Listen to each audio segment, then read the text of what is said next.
રસ્તાઓ એક દિવસ તમને દોડાવીને પોતે જ થાકી જશે, પણ શરત એટલી છે કે તમને તમારા કદમો પર વિશ્વાસ હોવો જોઈએ. તમે એક સિમ્પલ ઉદાહરણ આપીને સમજો તો જ્યારે વ્યક્તિ એક સુંદર મજાનો બંગલો બનાવે છે ત્યારે એને કેટલી મહેનત કરવી પડતી હોય છે. એના પ્લાન બનાવવા પડે, તમારે કેવો બંગલો બનાવવો છે એની આખી મેપ તૈયાર કરવી પડે, પછી જ તમે બંગલો બનાવી શકો છો ને. તો એના માટે કેટલી ધીરજ રાખવી પડે છે. આજે નક્કી કર્યું અને કાલે શું એ બંગલો તૈયાર થઈ જશે? નહીં થાય.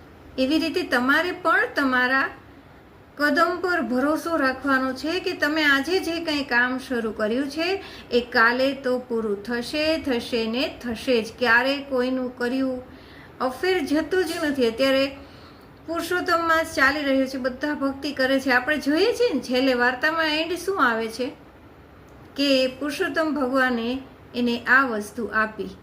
જે કાંઈ વસ્તુ અચીવ કરવા માગે છે, બ્રાહ્મણ હોય તો એને ધન આપે, ડોશીમાં હોય તો એને દીકરો આપે છે ને. આપણે આવું જ બધું સાંભળીએ છીએ ને.